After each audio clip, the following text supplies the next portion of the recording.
QSO Today, episode 318, Eric Silverthorn NM5M.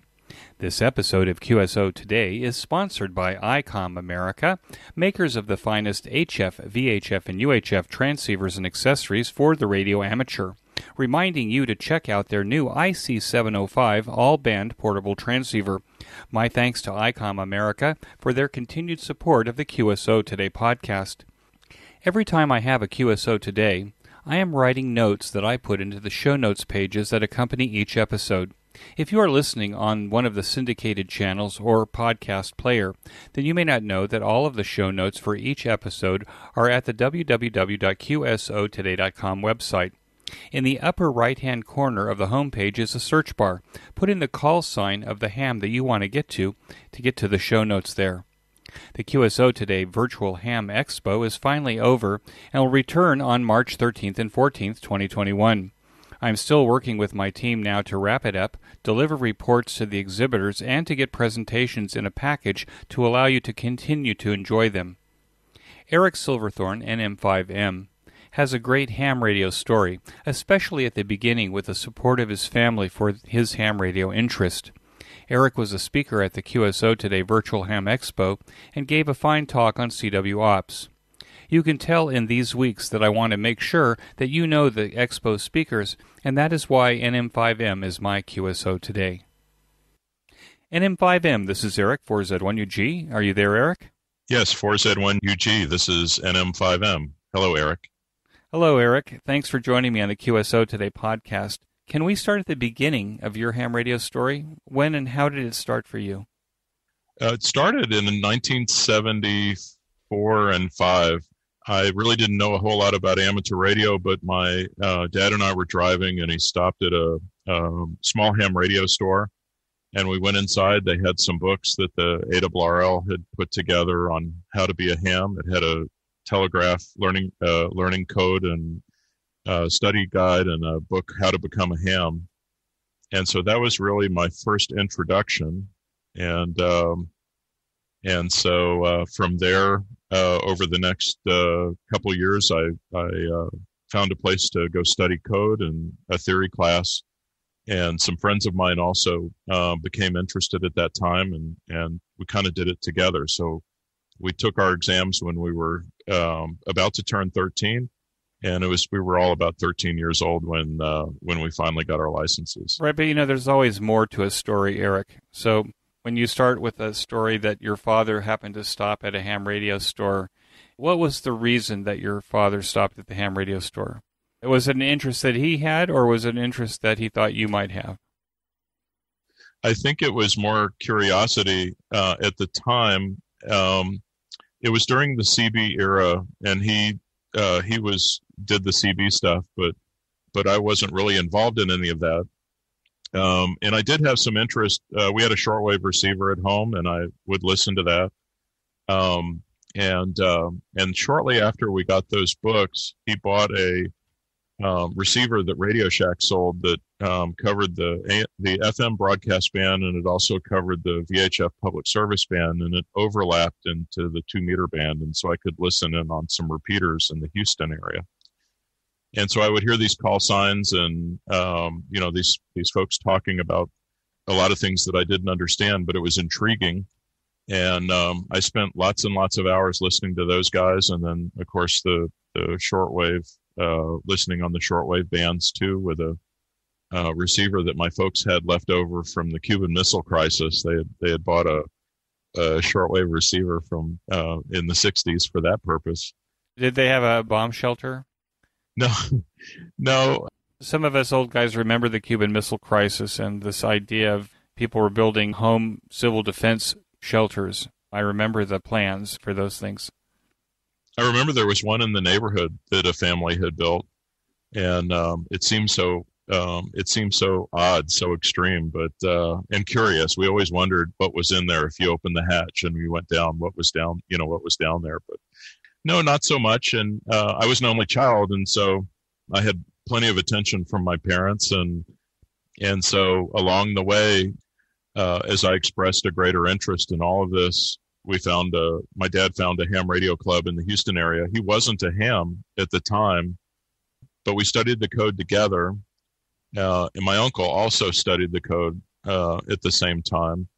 When it was time to take the exam, after a couple of months, it was time to take the exam, and so I sat for the CW exam, and I asked my dad if he was going to do it, and he says, "No, I'm really not interested. I was just doing this to, kind of push you along."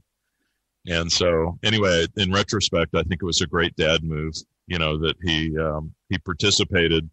He participated in such a way that it kind of pushed me to get into it. So you got your license in what year? 1976. What was your first call sign? It was WN5WHR. It took me a long time to get on the air. It took me. So the story behind all of that is I had just had my bar mitzvah, and so my parents told me that I could use some of my bar mitzvah money to buy a Kenwood TS 520, which was the cat's meow back in those days. It was what a great start. And so they were back ordered at the ham radio store in Houston. And so my dad had found a ham radio store in Corpus Christi, Texas, which is a few hours away from Houston. And so we planned a family trip. We left on Friday afternoon, and early Saturday morning went to the ham radio store in Corpus Christi. It was called Douglas Electronics, and $629 is what I remember paying for the Kenwood TS 520. And the rest of the weekend was great because we went to the beach and nice dinner, and we drove home on Sunday afternoon. And at the time, my grandmother lived with us. And I remember when we pulled in the driveway, she came out, and just as we were getting out of the car, she told my dad that my algebra teacher had called and that I wasn't doing well in the class. And so I was just getting ready to take it out of the back of the car, and my dad looked at me and he says, "Don't even think about taking it out of the box." And so I spent a few months getting back on track in algebra, and so even by February, I still hadn't set up a station or gotten on the air, and I was at a youth group, something or another, and my dad picked me up early, and he said, "So-and-so's coming over. Another ham was coming over. We're going to put up your antenna, and we're going to, get everything set up." And so everything got set up, and I remember calling CQ that night to make my what would be my first QSO. Somebody answered, and I didn't know what to do, and so it was kind of a contact, I suppose, but maybe not really. And then the next day when I came home from school, I got on 15 meters and I called CQ. Station came back, and again I didn't know what to do, but I thought, well, I'll let him go first. And so immediately I turned it back over to him, and he sent RST, name, and QTH, and I figured, I'll just kind of fill in the blanks, do the same thing back. And that ended up resulting in a QSO. And really from that time, I was off to the races. From there, there was no stopping. And this was on CW, right? All CW, yeah. That guy that came over that your father brought, and your father seemed to be so good at orchestrating all of your activity there and making sure that you actually got your algebra done and then got on the air. Did any of those people become mentors for you can you think of any Elmers or mentors? Absolutely. There were a number throughout my time in amateur radio, and even still today, there's my go-to guys for the various things that I get involved in. But this fellow's name was Bill McEvers, and his call was WB5. WB5. Oh my gosh, now I can't remember. PZQ. That was it. WB5 PZQ, and his name was Bill McEvers. And he was a draftsman for the Texaco Corporation, and just really nice guy, had a technical background, World War II vet, and great patience for young people. And so I do remember when I was about 15, he and my dad were good friends. And when I was 15, my dad reported that Bill called and said I'd passed him by, that that he didn't feel like he could help me as much, nearly as much as I'd learned a lot about the hobby and was very engaged in the hobby. And he basically told my dad that I had passed them both by. You're using the TS520 now as a novice rig. When did you upgrade? So when I was in high school, I throughout the years I became more interested in contesting, and so I ended up selling my Kenwood TS520, and I bought a Drake C line, a used Drake C line. That was at the time it was kind of in vogue for contesters, and I had a summer job. I'd saved money up, and between the money I'd saved and the proceeds from selling the Kenwood TS520, I was able to buy this Drake C line. And then while I was in high school, for a couple of years, I worked in grocery stores in the summer and on weekends. Somewhere along the way, I was at the local ham radio store on a Saturday morning, and the phone was ringing off the hook. And I answered the phone, and someone was just asking for directions and what time they closed. And so I told them, well, when I went back downstairs, one of the owners of the store, the son of the owner of the store, his name was Don Busick. He said, hey, do you want to work here on weekends, on Saturdays? And I thought, oh my gosh, this is heaven. So then, whenever good deals would come that I bought an amplifier there, SB220 amplifier used that came through the store, and some other things, made great friends, and really had introduction to people that had made a lifelong impact on me, and not only personally, but in my career and just in many ways. And most of that came from the Busick family, the family who owned Madison Electronics. Did your high school have an amateur radio club? It did not. My junior high school did.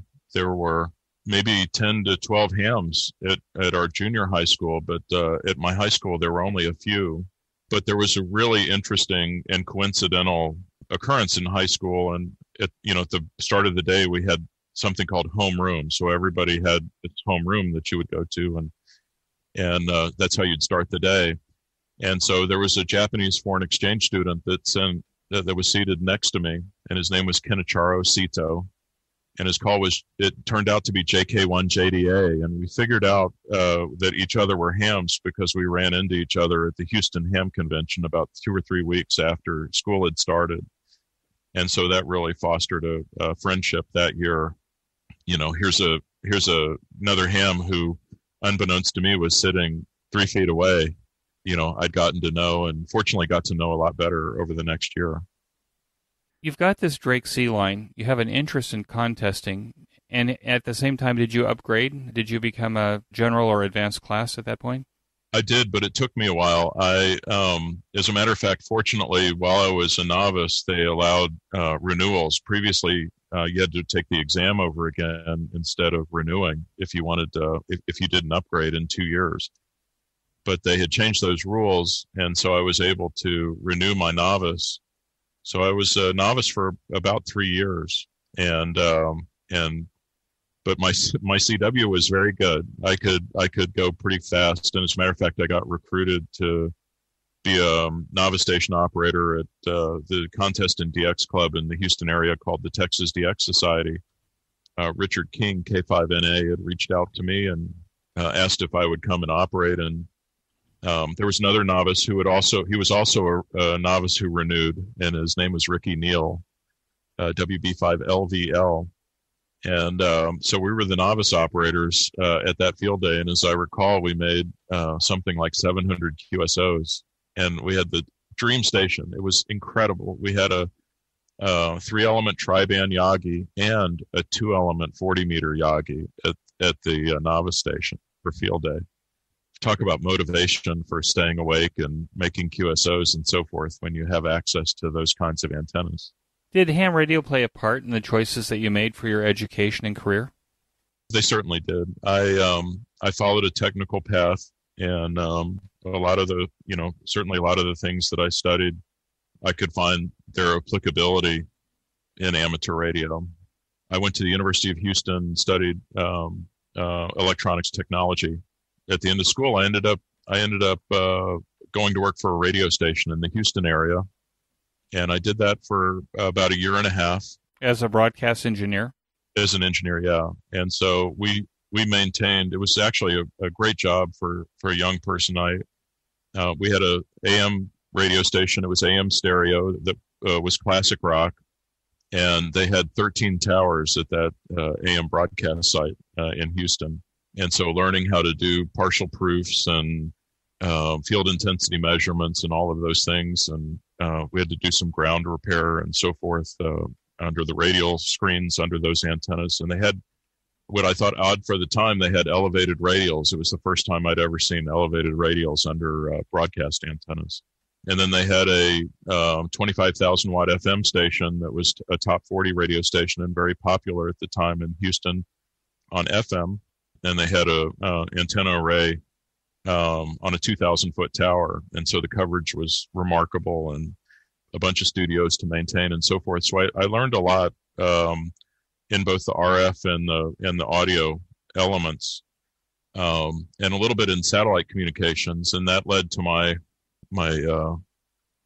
jump into the satellite communications world. I went to work for a small company, what was a small company at the time in Los Angeles, called IDB Communications, and went to work there. It was a very small company when I started, and I worked in the field engineering group, and we put in earth stations around the country that were remote controlled from Los Angeles or New York, and we broadcast all the baseball, basketball, hockey, and football games by radio.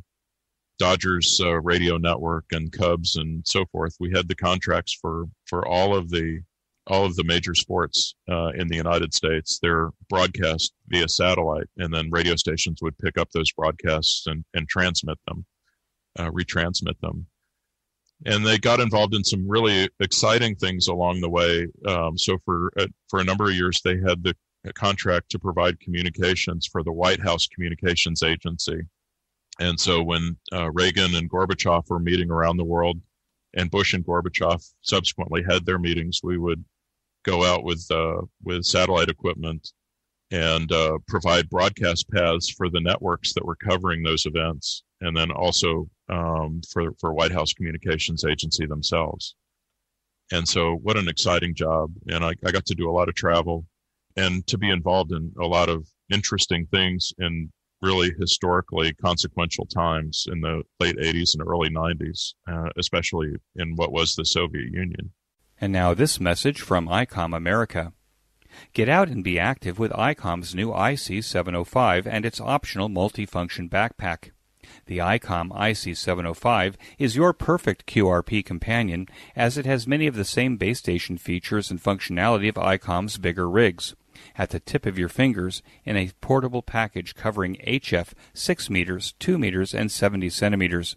This compact rig weighs in at 1 kilo, or just over 2 pounds, with RF direct sampling for most of the HF band and IF sampling for frequencies above 25 megahertz.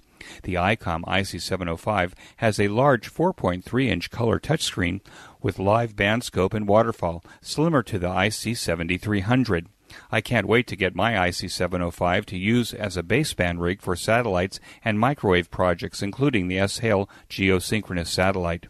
The ICOM IC705 puts out 5 watts with its BP272 battery pack and a full 10 watts when connected to an external 13.8-volt power supply. The rig does single sideband, CW, AM, FM, as well as full D-Star functions. Other features include micro USB connector, Bluetooth and wireless LAN over Wi-Fi, integrated GPS with antenna and GPS logger, a micro SD card slot, and the HM243 speaker microphone is standard equipment.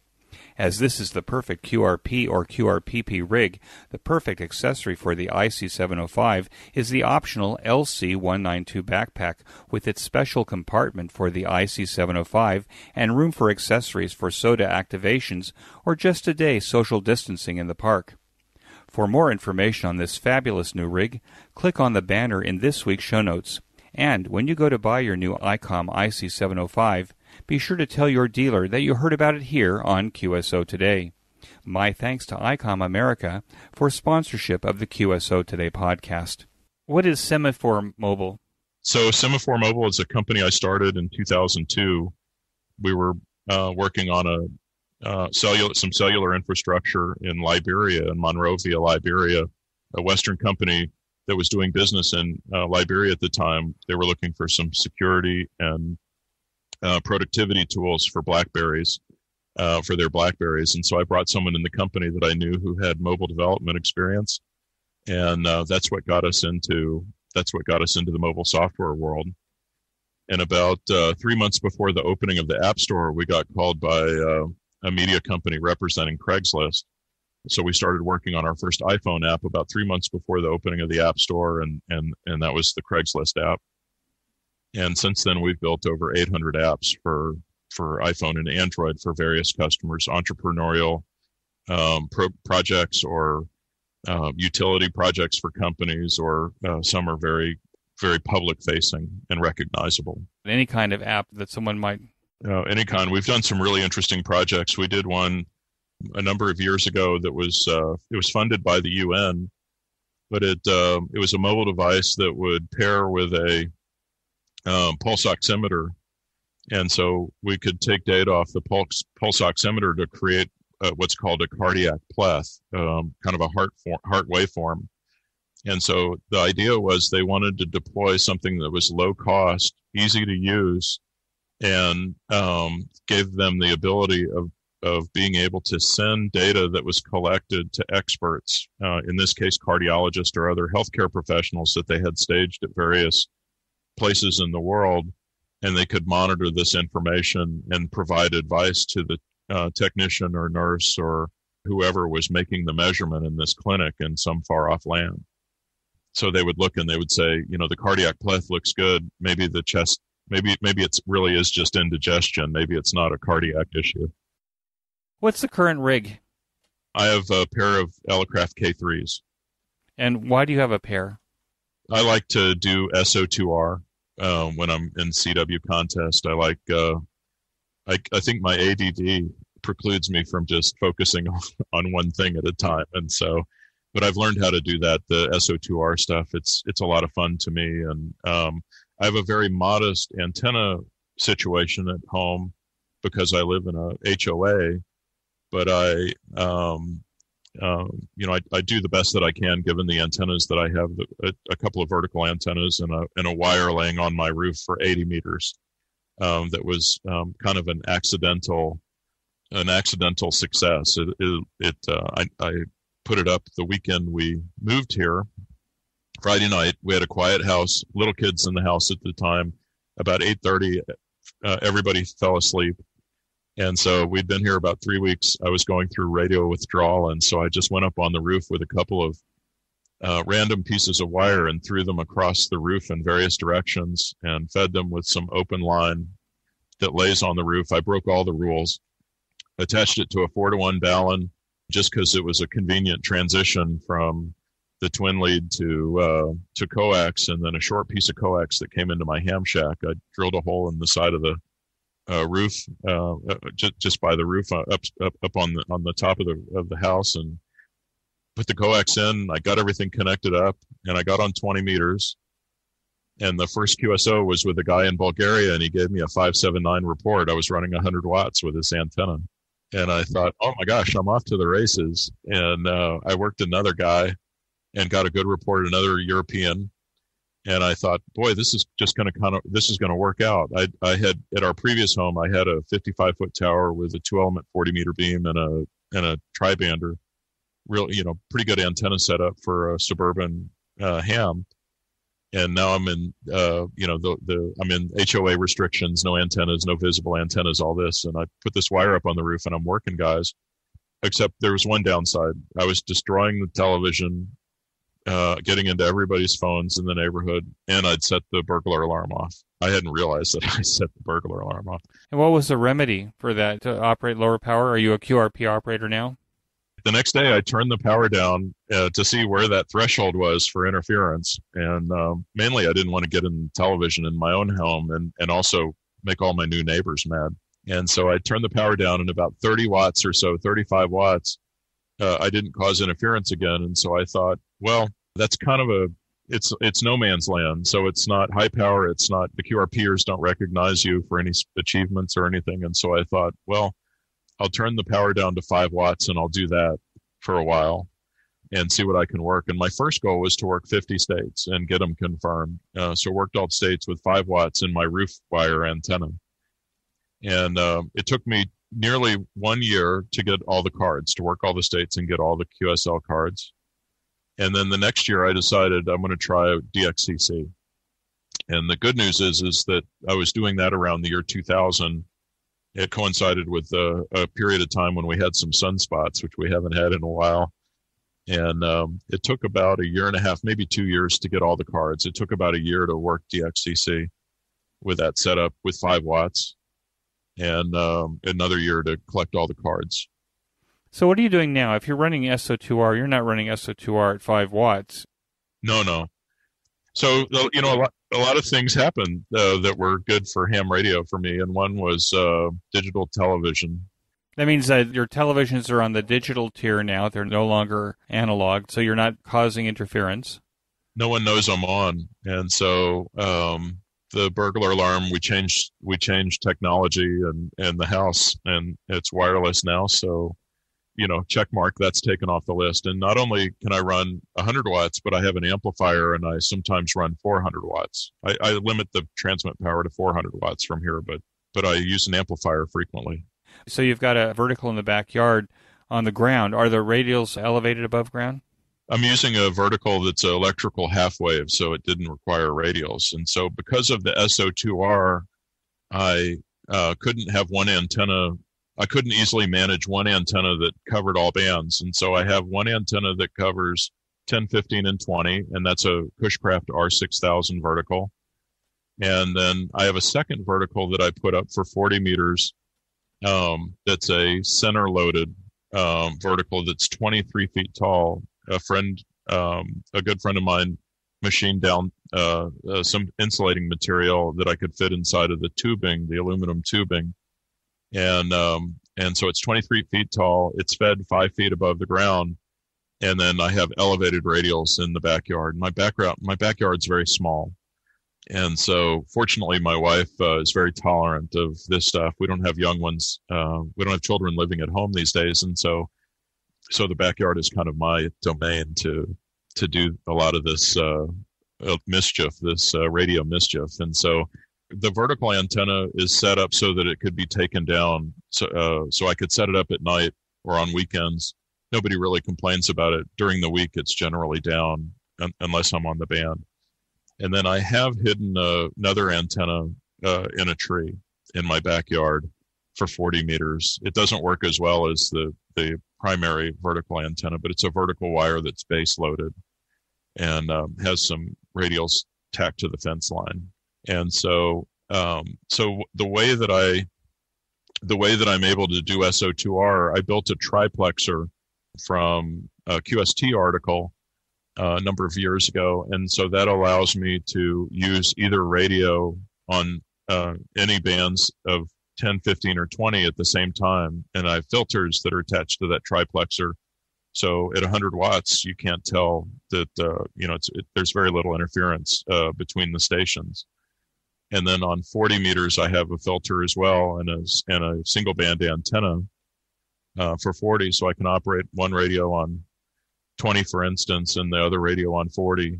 And then I have a separate coaxial feed line for the wire that lays on the roof, and also can use that with one of the radios. So I can do, any two bands at a time with really very little interference. Now, did I see a picture of a ham stick in the attic? Is that a real antenna? Yeah. So I don't have a ham stick up there, but so along the journey, after I did the QRP stuff here, I started to get involved in microwave bands and VHF and UHF. And so I put a 6-meter dipole in the attic, and then I put a 4-element 2-meter beam, a 3-element 222 beam, a 6-element 432 beam, a 6-element 902 beam, and a 6-element 1296 beam, all on a rotator that's up in the attic. And so I actually, from the house, I was getting on as high as 10 gigahertz. I would open the window and put a feed horn out the window. Well, you're doing a meteor scouter or? Not so much on 10 gigahertz. It was local stuff, but there were times, for instance, if there were rains north or northwest of the Dallas area, you could point into those rain in those rain events, and other stations in the area would point to them as well, and we would work each other by reflecting off of the rain. It's called rain scatter, and it's a very interesting sound effect when you're on CW. Particularly in your working guys off of rain or sleet, it works very well, and also hail. If there's any hail cores in big storms, which we get in North Texas, snow or ice, falling ice, any precipitation. You were using the K3 as a baseband rig?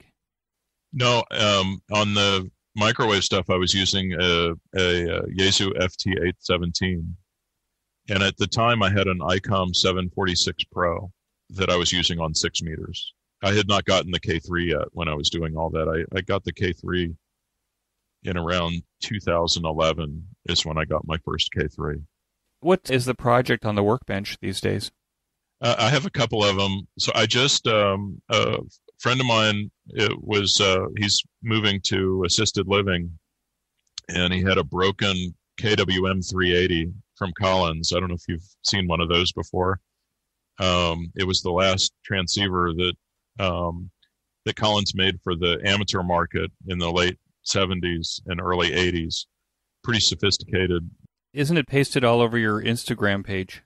It is. There's a lot of pictures of it. I'm very proud of that. And I got it, it was dead. And so I spent a couple of months just here and there chasing down problems. And so I just finished that, and then I have an old receiver which is called a BC348, and that needs a lot of TLC. That's a project that'll take me a year or so to probably get through, and it had lots and lots of modification in it, and I'm really trying to figure out what's what inside. So I got the power supply sorted out. That's all good now. That's a World War II aircraft receiver, right? Yeah, right. B-17 bomber receiver. So, Eric, if you put in BC348 in the search box on the QSO Today website, you'll actually find some other hams that have that and might be able to help you. That's terrific. Well, I'll sure do that. That's why I even know about the BC348 is because of the hams on the QSO Today podcast who have them. The old rig thing is really infectious, and so I picked up recently. It's not in my house yet, but I recently picked up Hammerlin Super Pro 210, which is also a World War II era receiver. It stands out because it's a separate power supply. So as if though the receiver wasn't heavy enough, it has a lot of iron in the power supply to go along with it. Hey, this is Eric for just another short break. One of my favorite ham radio podcasts is the Ham Radio Workbench podcast, hosted by George, KJ6VU, my guest in episode 232, and Jeremy, KF7IJZ. George and Jeremy take a bi-weekly deep dive into their favorite ham radio workbench projects and the technologies that fascinate them. If you want to be a ham radio builder or just be inspired, click on the link in this week's show notes page.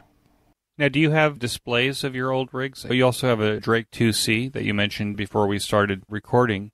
Do you actually have those in working operating positions? Do you have like the whole basement of your house is the Ham Shack Museum? I wish we had basements. I'm thinking of petitioning to take over one of what were our kids' rooms, bedrooms, to do that, but I haven't figured out my approach yet to try to get that space. But no basements here, unfortunately. My Ham Shack's on the second floor. So when I brought the KWM 380, it's a pretty big transceiver. When I brought it upstairs, it took the place of an area where my Drake T4X, I had a Drake transmitter that I picked up that needed some TLC, and then the Drake 2C receiver, it took a lot of TLC to get it going. And I used those actually. I used them quite a bit over the last 2 or 3 years. And more recently, I've been using the KWM 380. And then I also have a KWM2 that I rescued and got going. That was a pretty easy project. It just needed a lot of cleaning and new electrolytics. Are you a purist? Do you actually take the original electrolytics and take the innards out and put a new electrolytic inside and make it look like the old one? No. And as a matter of fact, the BC348 owners will cringe when I say this, but most likely I'm going to do away with the audio system, the audio network inside of the BC348 in favor of a solid state amplifier. A Chinese board for $3. Exactly. I just got a bag of them for $10 or something, and I look at these things and I think this is, in some respects, this really is the way to go. I interviewed a ham in England. He takes these beautiful old radios from the 30s all the way up to the present, but, mostly in these wooden boxes. And he replaces the electronics with a Bluetooth receiver and amplifier so that you could have the look, but you can use your smartphone to play the audio into the chassis. That's excellent. Yeah, it's cool. Do you also build IoT devices, Internet of Things devices? We do in my company. We build them. I dabble with them a little bit here, but I have to confess, I'm not a programmer. I know my way around circuit design, although I wouldn't consider myself an expert. We have experts that do that kind of stuff. But I've done a lot of IoT projects over the years for power management, for electric companies, environmental projects for water monitoring, water level sort of things, and most recently a project we're working on for the aeronautical world. What do you think is the greatest challenge facing amateur radio now? I think there are a couple of them. HOAs, or the Homeowner Association rules, covenants, and so forth, is an issue. Probably the greatest issue is noise. All of the things that end up in just in a typical operating environment that contribute to high noise levels. I teach CW in the CW Academy and have done that for a few years. And it's really interesting because a lot of my students, when it's time to get on the air and get on the air and make their contacts, they report they have these extremely high noise levels at their homes. And sometimes those noise levels really can truly impede their ability to communicate on HF. And so they have to work through those issues. And it just takes time. And I had to do them here. I had terrible noise issues here that I dealt with for about 3 years. Someone had described when I started that process, they said, yeah, getting rid of noise is like peeling away layers of an onion. And you think every time you solve a noise problem, you think you have it licked. And then you realize, okay, there's another one. There's something else that was masked by the previous noise. And my issue was actually caused by a combination of, they reworked 16 poles near my neighborhood. I have buried utilities in this neighborhood, but a few blocks away, there's a street with a lot of poles. So there were 16 bad poles with various contributing effects or issues contributing to noise. But the biggest offender was my neighbor had porch lights on a sensor, a light sensor. And so in the evening, these lights on his porch would come on, and there was some kind of ballast inside of the front porch light. And man, that thing was that you could hear it from DC to daylight when it came on, and it was so strong that it was actually getting back into the utilities poles. It was being regenerated or rebroadcast by the poles, by the wires. How did you find that? Do you have a little sniffer that you're using to go out and look for that kind of stuff? I did. I built a loop. I built a mag loop antenna, a magnetic loop, and it was worse on 40 meters. So I'd tuned the mag loop antenna for 40, had the FT817 as a portable receiver, and the power utility company actually let their technician come over in that evening, and so I created a map, and we went to various monitor points in the neighborhood and drew our lines, and they all crisscrossed in my front yard. And the power utility guy said to me, he said, I can't do anything else until we go in your garage and start flipping breakers in your garage. And because he was convinced it was coming from my home. And I had done that before a number of times, and it never did. But I was in the backyard, and I have to confess, I was very nervous that we're going to flip breakers, and all of a sudden the noise is just going to completely go away. Well, it didn't. And so he said, okay, well, he says, I'm convinced it's nowhere, it's not in your house. It's not coming from your house. And we were really stymied until then we put a random length wire on the car and we drove down the block and over to this major street where we passed my neighbor's house. I live on a cul-de-sac, so it's not a through street to this major street, but it would always peak up around this one home. And then one morning I noticed, because the noise sometimes would go away, or during the day it would be less. It would always be worse during hours of darkness. And so I noticed one morning it coincided with it's going away, coincided with that light going off. So I told my wife, and she was good friends with the neighbor's wife, and she said, I don't want you talking to them because you'll make them mad. And she says, but I got this. And so a couple of days later, she very diplomatically brought this up to my neighbor's wife, and she called her husband out, and my wife called me out, and a very cooperative neighbor. So I asked him if he could turn the lights off that evening and just we could confirm it. And sure enough, he turned the lights on and off. And so he was so nice about it, I ended up buying him new porch lights. And so he replaced the porch lights. It didn't cost him anything. And that took care of a lot of the noise that I had. What do you recommend then to your new students when they have noise problems? Do you actually do that kind of thing? Yeah, because you have to help them. You know, they need, you know, I had mentors when I was getting involved in various things, and they need that help too. The simplest thing is just to tune in the AM radio, an AM radio in your car, and just drive around and see where the noise peaks up around your location. And sometimes you have to go a little distance, a mile or so, even, and you'll be driving along on a clear channel. You want to try to find a frequency that's not occupied by loud AM radio stations.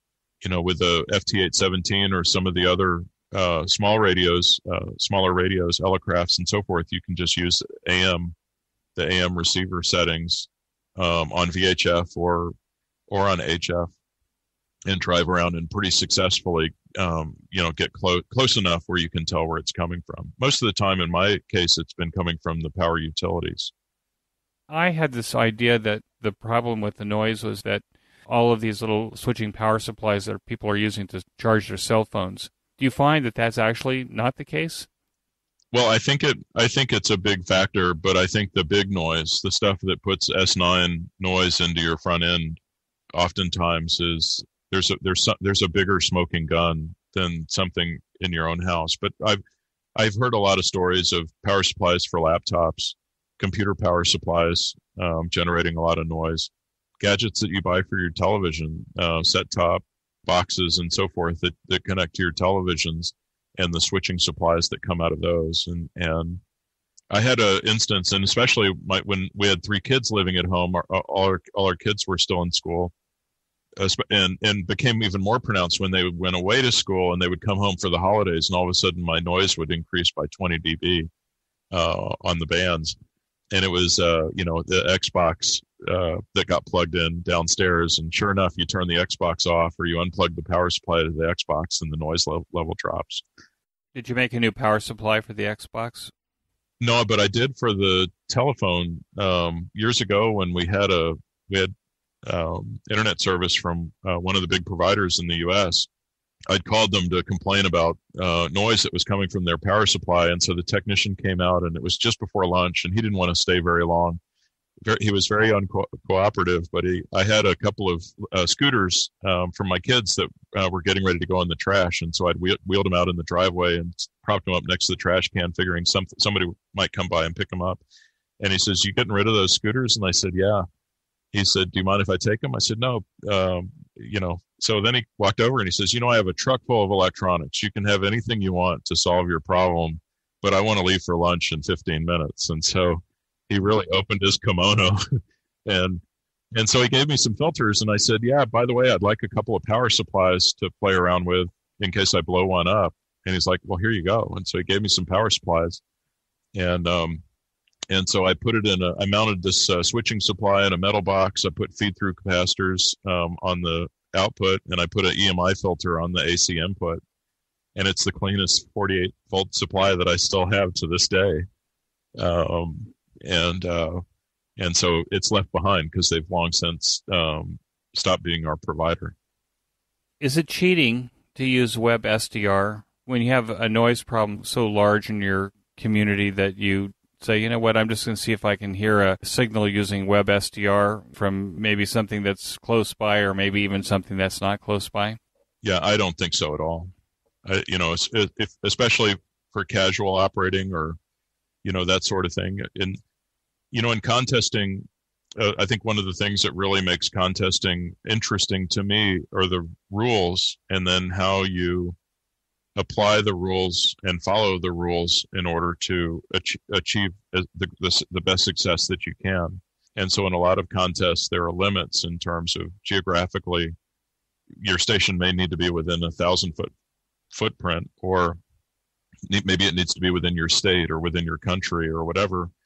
But in casual operating, the wheels are off. You should, and especially in receiving, do what you want to do.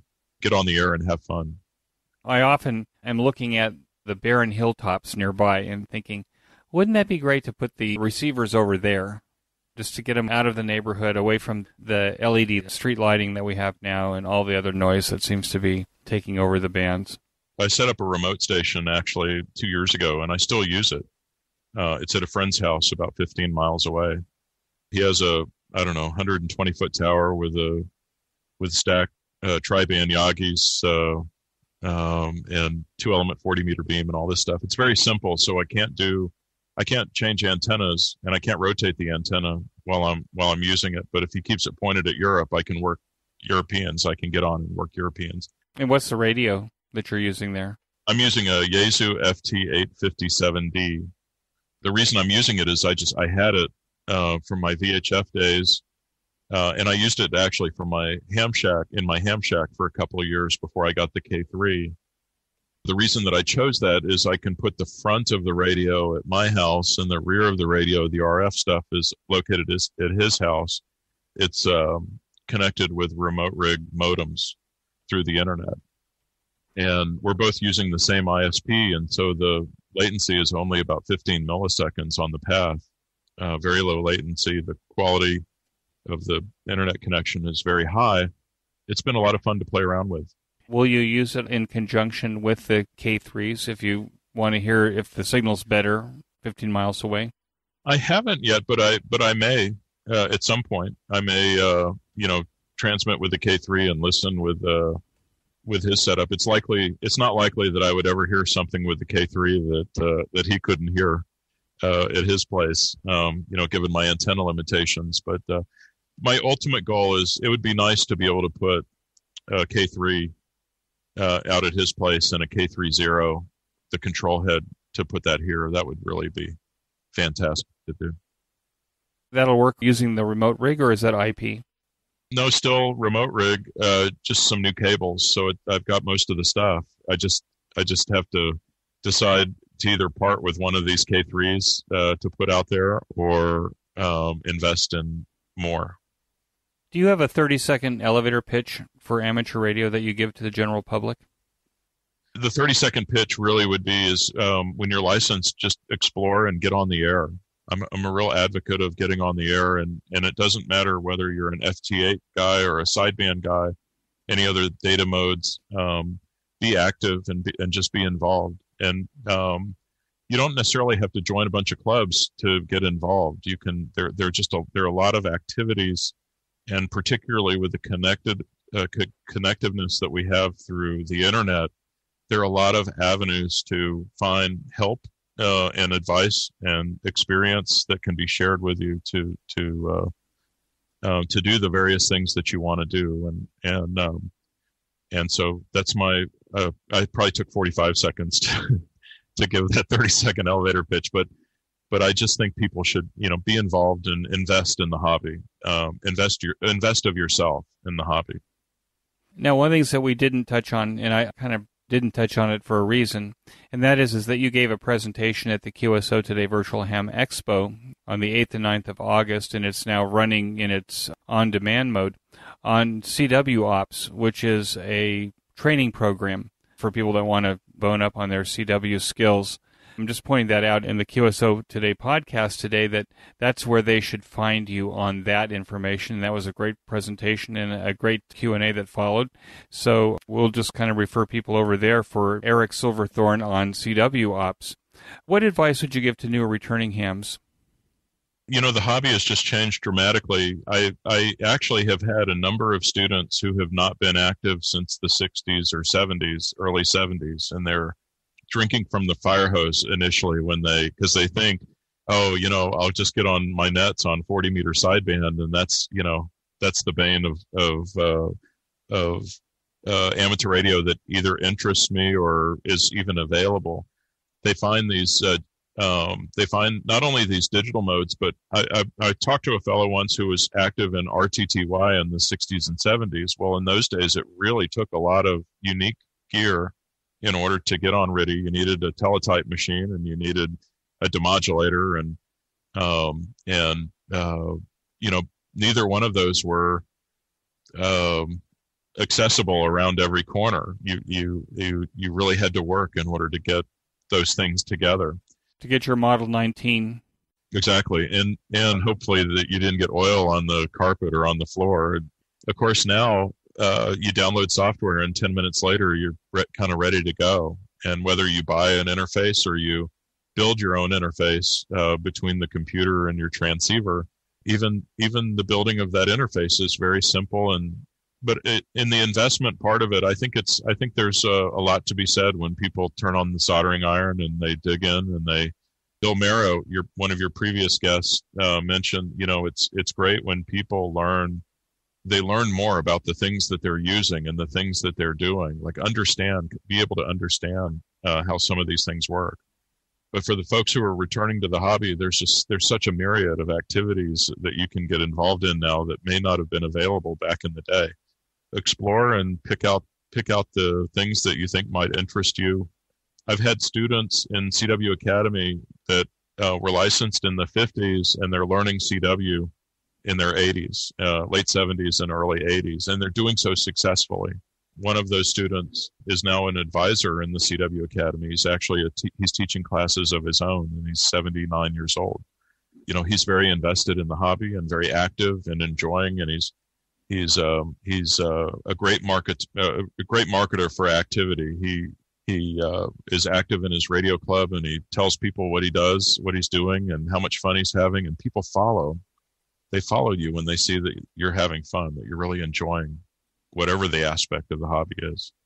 Well, Eric, I want to thank you so much for joining me, not only at the QSO Today Virtual Ham Expo, where you gave a great talk, but also today on the QSO Today podcast, and wish you 73. Thanks so much. Thanks very much, Eric. It's been a lot of fun.